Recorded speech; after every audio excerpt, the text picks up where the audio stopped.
Good morning. Good morning. How are you doing? I'm all right. How are you? I'm okay. Hanging in there. That's all we can all do, I guess. Uh, so what's hectic about being in your household, Stephanie? These kids. I know. Have you got hanging around? And I would think that it would be easier because they're older, Yeah. but no. No, they're still just kids hanging around, wanting to know why isn't such and such in the refrigerator, or why isn't, I don't know. It's crazy. I mean, yeah, it's something all the time, and nobody wants anything. Like when I'm doing nothing, nobody needs anything. But as soon as I start doing something, everybody wants something. Yep. But it's all right. Yeah. It's an adjustment, and the energy is so high because they do have so much time since they're out of school. Yeah. And now we've just found out that they're not going back at all. So it's yeah. And I have mixed feelings about that. I think it would be almost impossible to take them back, to get them back. Mm-hmm. But all that, I mean, when I hear kids begging to go back to school, I know they need to go back to school. Yeah. So anyway. But it's all right. We're hanging in there. Yeah. I tried to get away. I went to my dad's house, and because I couldn't work at home. I couldn't, it was, my house is like it was built 120 years ago. And the internet's crappy, everything's crappy. So I'm like, I completely moved. So, anyway. And it's harder when you're at home, because you can always find something to do, which is very distracting. Well, exactly. When I look around at this place now, and I'm like, I have plenty to do because I've made a horrible mess of it. But anyway, because I haven't cleaned up anything. I fix lunches or dinners, and then I wash dishes, and then I sit down and start working again. So, how is your dad doing? He's okay, but I'm worried about him. He's in the assisted living, and I just want to get him out. I just want to last 3 more weeks and just get him out, because I think that's probably one of the most dangerous places to be right now for anybody. Yeah. So, we'll see. I can only do what I can do. So yeah. All right. Well, but thanks for asking. You're welcome, and I'll be keeping you and him in prayer too. Well, thank you. You know, that can be worrisome when you're at home and he's in a high risk place like that. Yeah, and I can't see him. They've closed the facility and the grounds and everything completely, so I can't see him through a window. I can't see him through a glass door. I can't. Oh, wow. All I can do is talk on the phone to him, and he keeps hitting the mute button on his phone by accident, and I'm just like, oh, please, that's the only way I have to wait to see him. So anyway, okay, let's see what we got going here. Guys, you're going to need your calculators today, so get it close by. I got Haley, I got Lainey, I got Stephanie, I got Michelle, I got Lori. So let's, maybe some other people will come in. I got a couple of things I want to show you. Let me get my screen on here, guys, and then I'll talk to you a little bit about where we're headed. So go there, and let's see what I got. Come up, yeah, there we go. I haven't been able to dip into your test yet. We're having like senior project stuff come in the math department, so I'm gonna try to get around to most of it tonight. But so just hang in there with me on this test. One thing that I wanted to show you was that I put an assignment sheet on Moodle. Okay, so it'll sort of give us a little bit of a look ahead. So I'm going to put it on here. Somehow it didn't load up right to my iPads, but I'm going to just show it to you.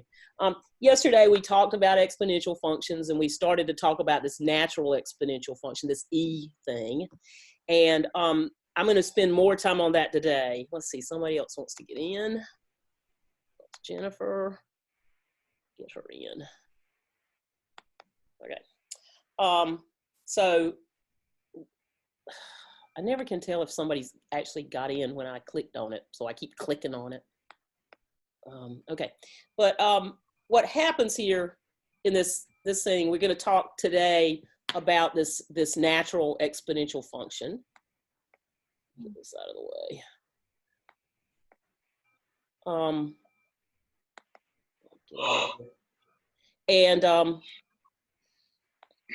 Sorry guys, I'm trying to get everything out of the way here. Okay, so I'll be doing more on that today. We're going to do a lot with the calculator, and then I'm going to spend one more day on the exponential function talking about what the derivative is. We're not going to be able to dip too deep into this, but it'll help us review some of the derivative rules, and it will give us the derivative of this new kind of function, and it's not particularly hard. But after that, what I want you to be aware of is that there's a quiz due on Thursday on Moodle. It's already on Moodle, and it'll cover some of the things I did yesterday, like graphing, and you could even do it, you're going to do part of it on your calculator, graphing exponential functions. And then today we're going to talk about a topic that has to do with finance. We're going to talk about compound interest. So that's just a few days we're going to spend on exponential functions. On Thursday, I'm going to move to one last thing. And that one last thing is something called antiderivatives. We've been spending the whole semester taking the derivatives of things. We're given the function, take the derivative. Now we're going to be given the derivative and asked to go backwards.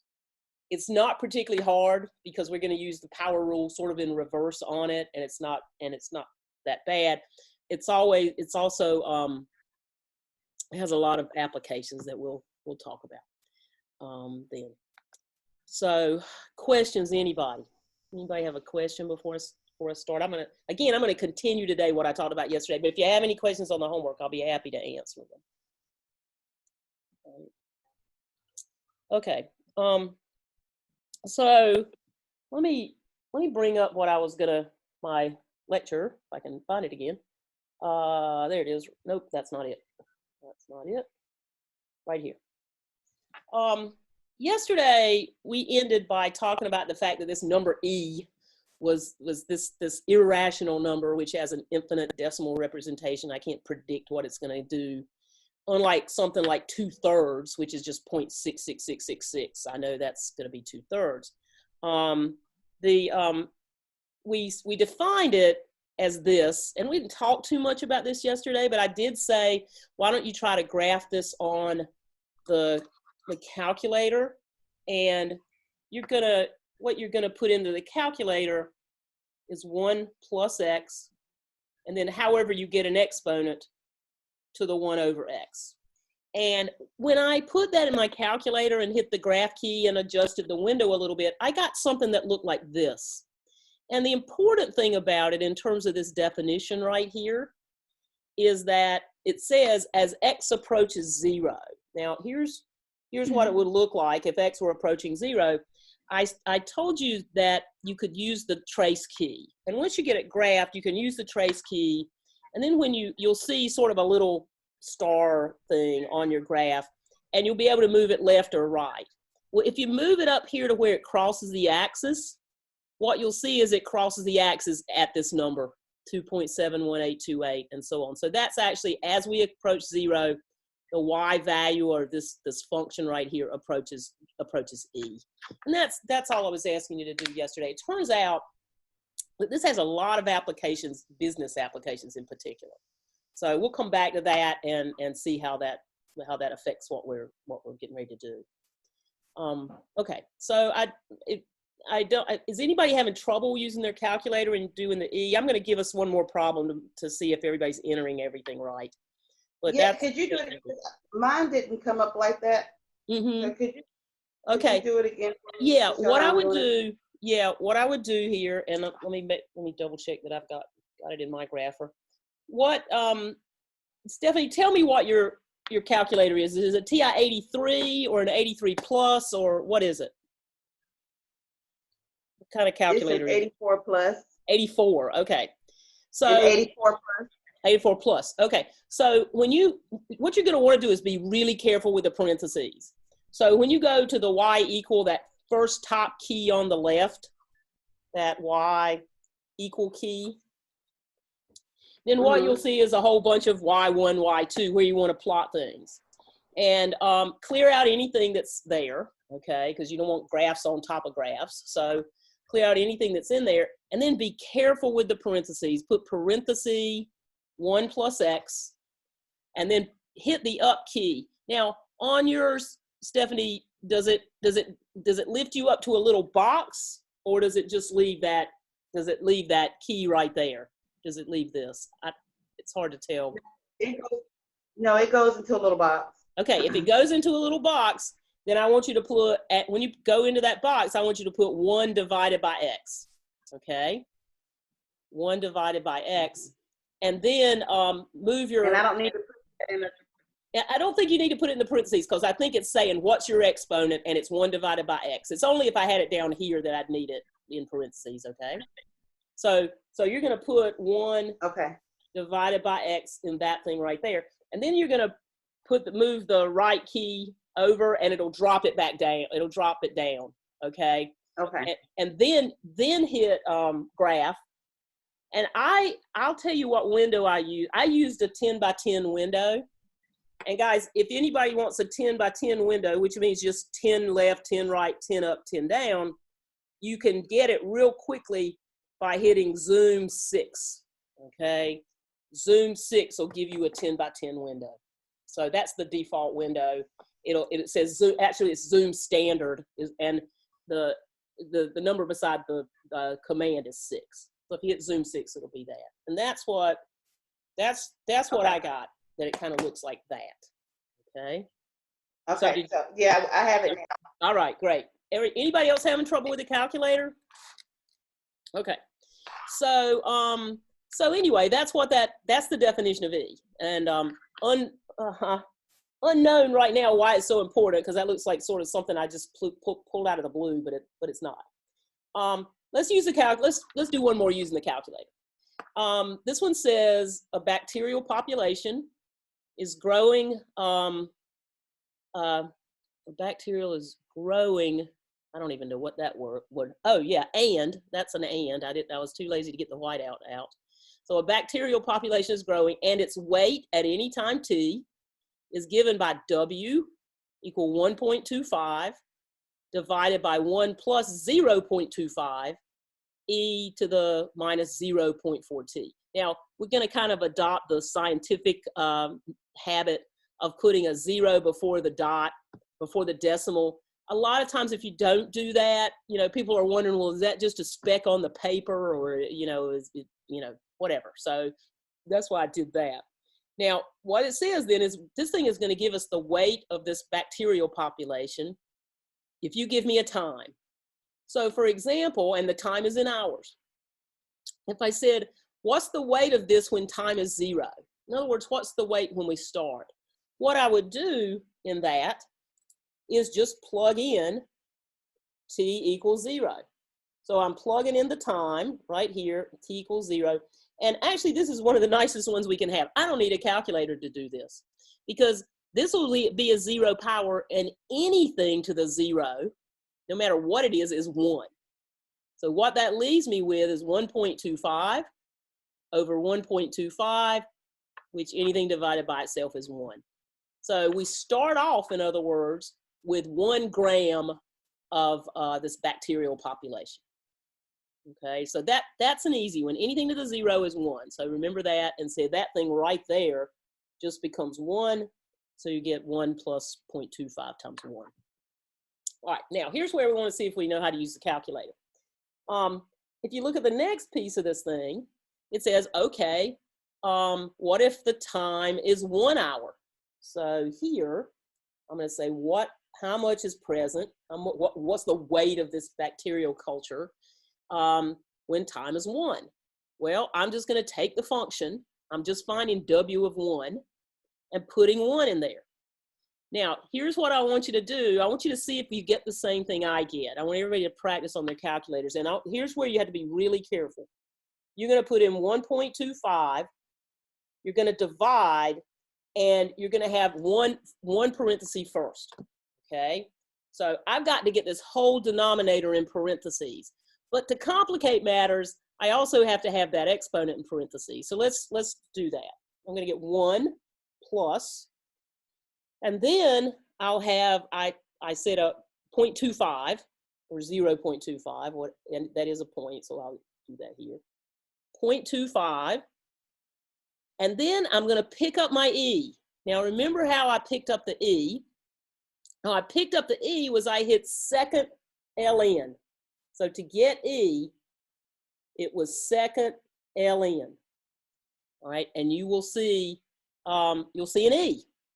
So when you see that E right there, and probably most of you have newer calculators than I do, but you, like Stephanie had one that had the box. In the box, because it is totally in that box, you don't have to worry about so much parentheses stuff here. The way I was, in my old calculator I did, but it's put minus 0.4, and we know times 1 is just 1. So you're going to be putting into that box minus 0.4. All right, minus 0.4. And then you're going to move get it down. All right, get the cursor down. So you've put the power in, and then finish up by putting your final parenthesis. Okay, so I got 1.071. Everybody try that and see what you get. You're going to put the powers minus 0.4. Did you round? I did round. I just rounded to like 3 plates. Well, I guess I rounded. What did you get, Haley? Tell me what you got. 1.0079. 0079? I could have read that wrong. 0079. Anybody else got 2 zeros there instead of 1? I was doing this late last night. I could easily have done that. All right, let me clear it and see what I get. So it's 1.25 divided by my parenthesis is going to be 1 plus 0.25, and I'm going to get the E, second ln, and then I'm going to have minus 0.4, and then close it. No, okay. I get 1 0. 1.0705 is what I get. All right, that's right. Okay, so I did kind of round it because I rounded that 5 to the 1 right there. Anybody having trouble getting this? I just looked up this morning how I can, Texas Instruments has given a free, not a free, but a 90-day trial of trying to be able to share a computer screen online. I have yet to figure it out, but I'm going to try because we will be using the computer a lot here. Anybody problems with that? Does that look okay? All right. So that tells me how to get those things. Now, just to show you something here, if you let it go, if you let the time be 10 hours, you get 1.244. So, you know, we started out at no hours, we had 1.25, and then we had 1.07, now we got 1.244. Notice I was letting the time get bigger. If you look at this as a negative power, you could actually write this thing as 1.25 over 1 plus 0.25, and you could drop that E down into the denominator on this part right here. You can drop it down. And E, if you remember what we talked about in terms of E with a positive exponent was an increasing function. So that says that the bigger the time gets here, this just keeps it getting bigger and bigger. And if a denominator keeps getting bigger and bigger, then what happens to the fraction? And the numerator's stuck. This numerator's stuck at 0.25, and the denominator's getting bigger and bigger. Notice again, I dropped that down because of the negative power. Where does this thing go if the numerator's stuck and the denominator's getting bigger and bigger? Anybody? Where does you're thinking about a limit here. What if I said, what's happening to the fraction if I say 1/3, 1/4, 1/5, 1/6? What's happening to that fraction? It's getting bigger. Well, the denominator's getting bigger, but if the denominator gets a bigger on a fraction, then the fraction gets smaller, right? Smaller. Yeah, I'd rather have, if I want a bigger slice of the pie, I'm going to take a 1/4 instead of a 1/6, okay? So what happens here is that the bigger the time gets, the more that gets closer to 0. So what happens here is that over a long period of time, this gets closer to 1.25. over 1, which is 1.25. And we could kind of see that happening here. If I were to put in 100 here, it would be really close to 1.25. But when you have something that looks, a term that looks like this, it's got a negative exponent, you drop it down, eventually that term's going to go away. It's going to go to 0. It's going to get so small you can't tell the difference between that and what's left. Okay. So I think I may have put one of those on the homework. So look at that and see what you think about that. Okay, now here's this is my big topic for the day.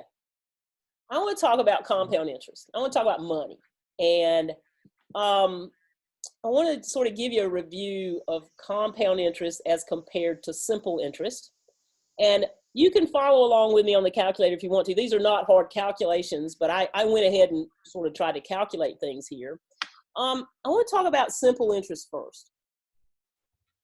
Simple interest is interest where you put an amount of money in the bank, and suppose in my example, I'm going to put $1,000 in the bank, and I'm going to get the bank's going to give me 4% of that every year.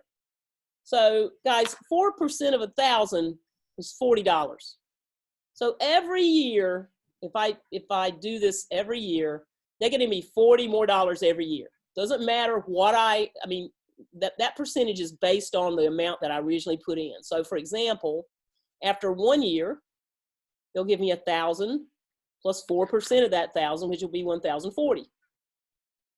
The second year, I've still got my 1,000. They're going to give me $2 $40. They're going to give me 2 of those $40 payment. Well, they already gave me one, but they'll give me another one. So I'll get 1,080. The third year, still got what we call the principal here. After the third year, they'll give me 3 times 0.04. That would be 40. That's 120. So they give me $120. Now, that's what's happening with simple interest. And if I looked at a graph, guys, of this, what it would look like was that I would have $1,000 in the bank at time 0. So right here's the origin. Every year after that, for every 1 year, the amount rises $40. Okay, so the next year it'll rise another $40. Next year, another $40. So that's the second year, that's the third year. Just keeps adding $40 every year. It's a straight line. It's a straight line. Because it's got if you looked at this thing, you would see that the slope is 40 divided by 1. Okay? And that would be, if I looked at the equation, it would look like y equal 1,000 was what you started with. That's the y-intercept. Well, can't get it to right. 1,000, all right, plus 40 times the number of years. So the slope is 40, and the y-intercept is 1,000. Okay, that's simple interest. Easy to do. You get the same amount of money every year based on the original amount. Now, it's easy to do, but it's not very beneficial to the consumer when you consider something called compound interest. Now, in that previous problem, wouldn't it be nice if they added the $40 at the end of the year and they said, okay, now we're going to let you get interest on that. In other words, they threw it back into the principal. And you would get interest on 1,040 for the first year. And then they threw the next 40 in and you get interest on that. What you're doing in compound interest is we get interest on our interest. They throw back the money that they gave me at the end of the year into the principal and do that. They do that for your interest, okay? Now, that's important to know to be an intelligent consumer. Unfortunately, a lot of us aren't really intelligent consumers, so a lot of times we trust the wrong people and really don't know what they're doing. And they may know what they're doing and they may not, but it's good to know exactly what they're doing. So if you're saving money, you don't want to use simple interest because you just get that same old $40 every year, no matter how much money you put it, well, with $1,000, okay? Here's what happens with compound interest. Suppose we start with $1,000 and we go 1 year. That would be 1,000 plus 4% times the one. What is Question, Haley? Yeah? that in the parentheses? I can't read it. That's what I'm trying to figure out. Something didn't write properly. it's, this is times the, let me get rid of that, plus 4% of the 1,000. That's what it is. It didn't write out very well when I probably messed it up and got my white out that time. So anyway, does that make sense? I've got $1,000 to begin with, and then 4% of 1,000 will give me 1,040 after the first year. Well, notice that's the same thing I got when I did simple interest, because they were both 1 year. So I had yet to get any interest until the end of the year. Okay. So 1,000 plus 4% of 1,000 is 1,040. Now, here's what they're going to do for me. They're going to say, okay, this time, instead of just hanging with the 1,000, they're going to say, well, we're going to give you interest on your 1,040 that you had on the end of the first year. In other words, they're going to carry that through the second year. So they're going to use that as your principal, and then they'll give you 4% of that. Well, if you look at that, that's 1,081.60. All right, I'm gonna zoom back a little bit and notice that at the end of 2 years, with simple interest, I had only 1,080. When I get interest on my interest, I had 1,081.60. And you might not think that's much, but it's money, okay? And the more money you've got, the more you can make off this kind of deal that's called compound interest. All right, let's look at the next year. So the next year, I'm going to use this as my principal, and they're going to give me 4% of that. So that's getting bigger. I'll get 1124.86. Now, guys, if I remember this figure, when you look back, if you were doing simple interest, you only got 1120. My pen is, I'm gonna have to get a new pen. So you got, with simple interest, you got 1120.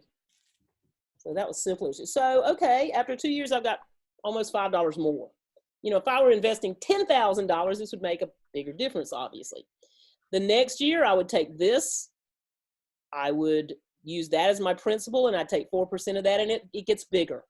What this curve looks like, instead of a straight line, is one that looks like this. It bends upward like that, instead of going out straight with a 40 unit slope, because you're getting more and more all along. Okay, now here's what I want to do. I want to show you a general formula for doing this that's called the compound interest formula. And it's not hard. And don't even write this down. Just watch what I'm doing, okay? If I said, let's let the time here equal 1 year.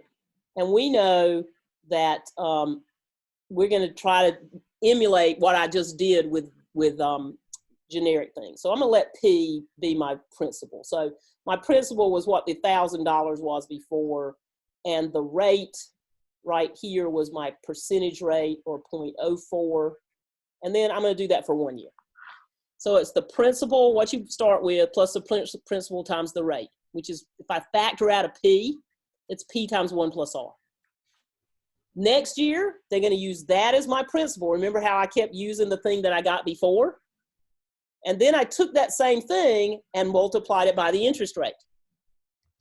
So I took what I had before, I used this, I took it, and I figured out how much money they were going to give me. That R in my example was of 0.04 or 4%. Notice a little algebra here. These two things have something in common. They both have a P times 1 plus R in common. Anytime you take anything out of itself, you're left with a 1. You take it out of that one, you're left with the R. But something nice happens here. P times 1 plus R times 1 plus R is P times 1 plus R squared. Now, all I'm looking for is a pattern here, guys, but just sort of watch what I'm doing. I'm going to remember what I did at the end of a year. I said, well, they're going to let that be my new principal. So they're going to bring it down here, and then they're going to let me get interest on it. Okay, so there's the principal. The interest will just be the times the, actually that should be just times the rate. Okay, actually that should just be times the rate. Now, when I look at these two, I see that I've got a p and a 1 plus r squared in common. So I pull that out, and I'm left with, pull it out of itself, I'm left with 1. What's left here is r. I get p times 1 plus r cubed. Now, guys, here's what I want you to see there from that. It's not hard to see the pattern. After 3 years, you'll have the principal times 1 plus the rate cubed. After n years, notice that after 2 years, that's a square. After 1 year, it's a first power right there. After n years, it looks like this. So if I said I had, and this was just for 1 year, that I had $1,000 for 1 year, and I said, let's figure out what it would be after 10 years. You know what? I don't want to do that yet. Never mind. I don't want to do that yet. Let me move on. But that's the pattern that you see. Now, here's where that goes. What happens with that? So, guys, if we're getting interest on our interest, why not do it more than once a year? Why not do it twice a year? So you're going to get interest on your interest. I want them to compute my interest more often, okay? So that's what we're going to do. And when we do that, here's the formula that we get. And this is a commonly known formula. Some of you maybe that are business majors already know this. But this is called the compound interest formula, and it's P times 1 plus R is my interest rate. That's a yearly rate right here. N is how many times I'm going to compound per year. Now, if I'm going to compound once a year, I'll just let N be 1. But if I want to compound twice a year, I've got to take the yearly rate and divide it by 2. And so it'll be up here is the number of compoundings. So if you're doing this semi-annually, you'll put a 2 here and a 2 here, and then just the number of years. So for instance, if I wanted to do this for 8 years, 2 compoundings a year would be 2 times 8. Now, you're listening to me talk. Let's work a problem here. And I'm going to go with that formula right there. I'm going to do something with that one that I already did before. Suppose we had that problem where we started with $1,000 and 4%, and we did it for 1 year. Then I'm going to take that yearly rate. I'm going to do this. I'm going to compound semi-annually. That's twice a year. I'll take the rate and divide it by 2 because I need a rate per period. And then I'll say, well, that's 2 periods for every 1 year. So 2 times 1. I get $1,040.40. So if I, instead of doing that money once a year, I got $1,040. When I did it twice a year, I got $1,040.40. All right, let's move on for a second. Suppose I said I want to do it quarterly.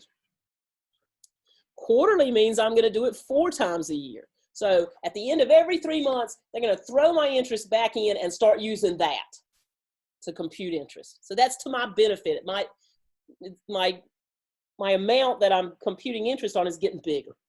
So what if I had the 1,000? Same thing here.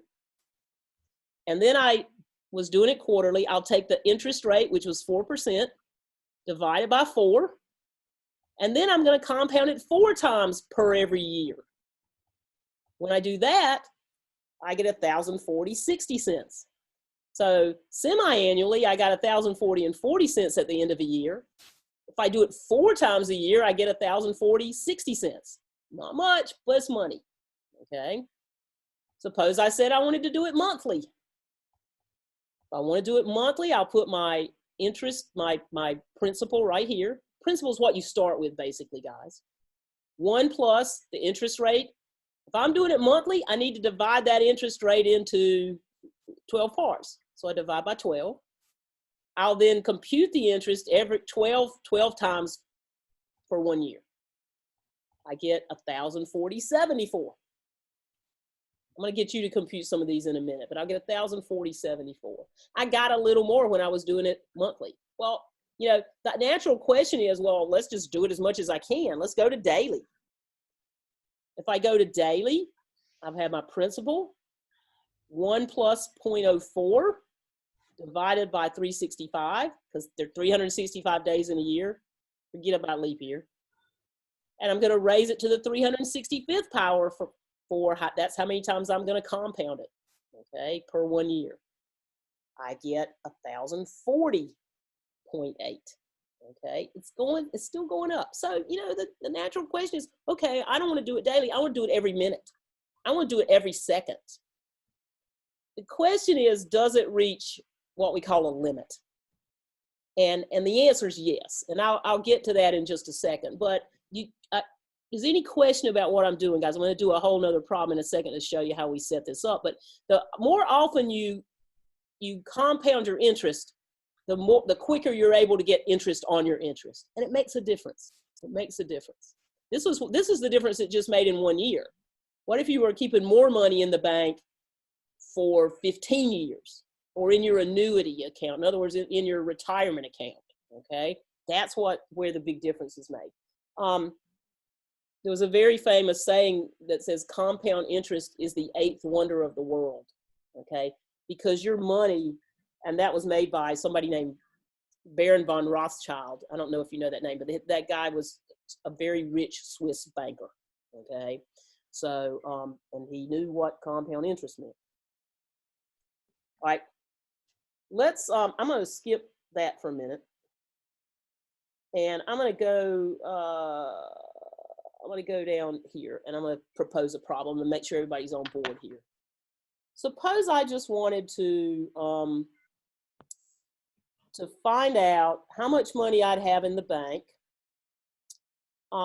if I started with $5,000. So that's my principal. My rate of interest was usually 0.07. Usually they'll write 7%, guys, but to put it in this formula, you need to change it to a decimal form. And suppose the number of years I wanted to leave it in was 15. So I start with 5,000, and I'm going to tell you, let's compound quarterly. Let's compound quarterly and see what it would look like and see if we'll compute it. So I'm interested in the amount that I'm going to have when P is 5,000. I'm using that formula P times 1 plus R over N to the NT. That's the formula I'm using. That's the compound interest formula. So what I start with is 5,000. 1 plus, the rate is 7%. That's a yearly rate. If I'm doing this quarterly, guys, what will I need to divide by here? Anybody? What will I need to divide by? I'll need to divide by 4, right? Because I got to divide that yearly rate into 4 parts. Then I say, well, how many times is it going to get compounded? Well, 4 times a year for 15 years. 4 times a year for 15 years. So I'm going to make it look a little better. That's 5,000. 1 plus 0.07 divided by 4. And 4 times 15 is 60. Now, I want everybody to take a second, and I haven't done it either, but I want you to compute it on the calculator and see how much you're going to have. Let's see here. Make sure you get the parentheses in there.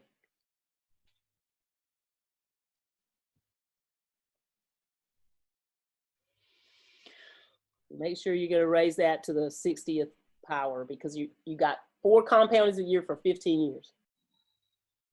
Okay, what's anybody getting? I'm seeing what I got. Anybody got an answer yet? I got 80,389.43. I don't think it's that much. Boy, if it was that much, I think I'd go out and steal $5,000 and invest it. Okay, so let's look at it. How I put it in. You got a 5,000. Yeah. 1 plus, and then 0.07 divided by 4. Close your parentheses and put a 60 in there again. Anybody get anything different? Maybe I don't think I'm off, but. Oh, okay. I got 14,159. Okay, that's what I got. Anybody? Well, earlier I didn't put 60. I put parenthesis 4 and then parenthesis 15. Okay. Well, if you want this, what I would do is if you didn't already multiply it by 60, I would probably put the whole thing right there in parentheses. Using more parentheses is better than less. So guys, this is 14,159 and 8 cents. Is anybody okay? Is everybody okay? Is everybody okay there? All right. Did anybody not get 14,159.08? Be careful when you're entering things here. Okay. So I'm gonna slide back for a minute. Now, let's look at this for just a second. And you don't need to write this down because this is just a little messy. I just want you to listen to. Here is the compound interest formula. And for right now, let's just let time be 1. This looks a little bit like that of E that I had. I am going to let X be R over N. I'm gonna let that number right there be R over N. So that what I've got is, there's R over N, R over N. I'm gonna let that be X. Okay, now what I want you to see here is if you're compounding more and more times and your interest rate is staying the same, R over N is going to 0. That's getting smaller and smaller.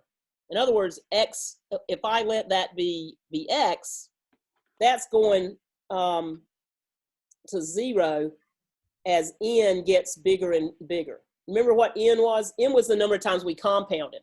So if we compounded 4 times or 12 times or 365 times. So I'm gonna let that be X. Now, if that's X, then 1 over X is N over R, and N over R raised to the rth power just still gives me N, which is what I need in the formula. So long story short, guys, that thing right there is E. The bigger you let this N get, say if I wanted to do this every second or every nanosecond, this thing is going to go to 0, and what that reaches is this E, which says that if I were doing this for 10 years, the limit that it would reach would be this. A equal P E to the RT. Now, let me say something about that here, and I'll do a couple of examples. If that's called, some of you, if you're in business, you'll call that the PERT formula sometimes. It's called continuous compounding. And what it does is say, well, I don't want it done quarterly or monthly or every day or every second. I want it done, as fast as possible. This is the best you can do. So I'll give you an example here. When we started off with the problem we did, $1,000, E to the 0.04 times 1 for 1 year. If you do that, if you do this continuously, you'll get this number right here. Okay, and that's just a little bigger. It's not much bigger than doing it 365 days a year. I think it was a penny bigger, but it's bigger. Okay, that's the best you can do. So if you want a given interest rate, if you've got a given interest rate, you want it continuously compounded to get the most for the most money you can. All right, I'm going to do an example here, guys. So let me go back to the one that I did right here. That was when I did it 4 times a year. Let's do it continuously and see what we get. And again, that's P E to the RT, excuse me, E to the RT. That will be A equal 5,000. P is still the same. The rate is going to be 7%. And in this, you only have to put in the number of years. And the number of years here was 15. I want everybody to compute that. 5,000 E, and in parentheses up there, put 0.07 times 15. 0.07 times 15. Let's see what we got. Pick up your E with the second ln key, and then however you get your powers on this, multiply 0.07 times 15.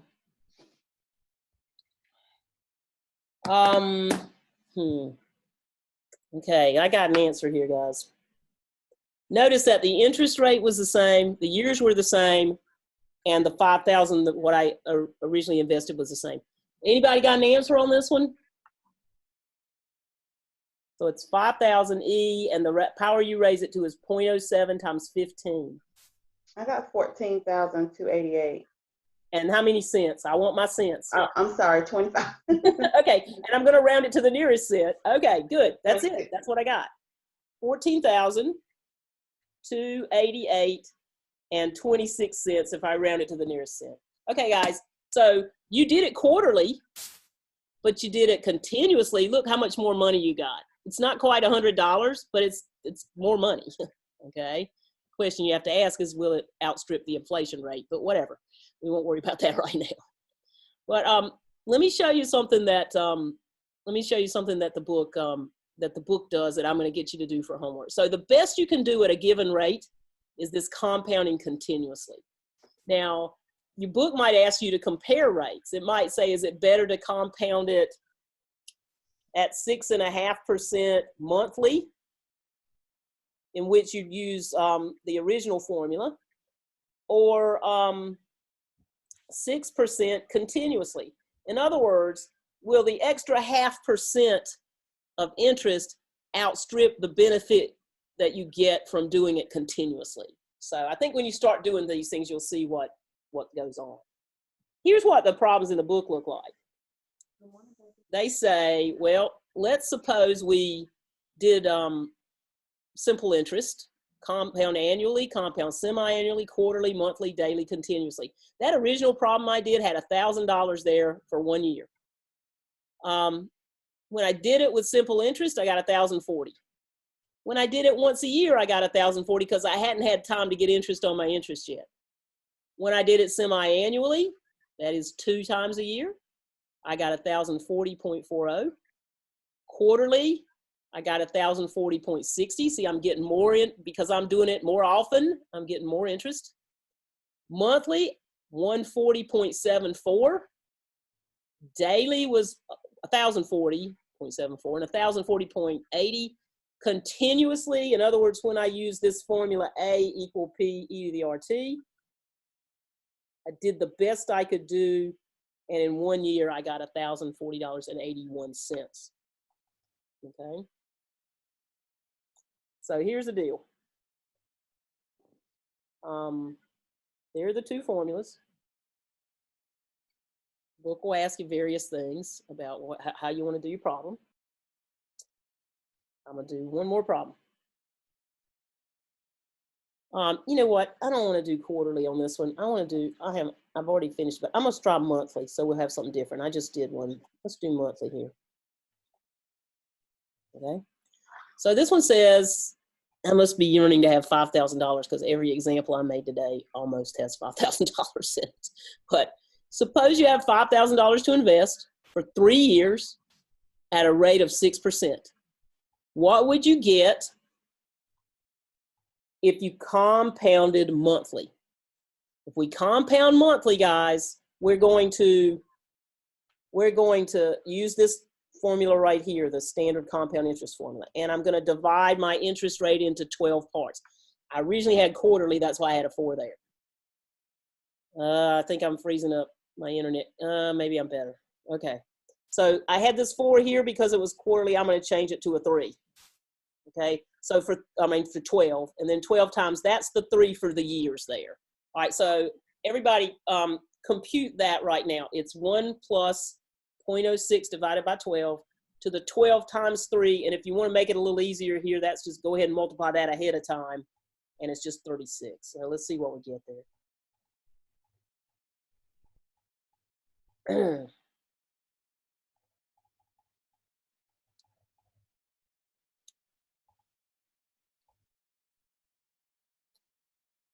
Raise it to the 36. Okay, somebody tell me what I've got, what I should have. Once you get it. So it's 5,000 times 1 plus 0.06 divided by 12 to the 3 times 12 to the 36 power. Anybody get a number yet? Anybody get a number yet?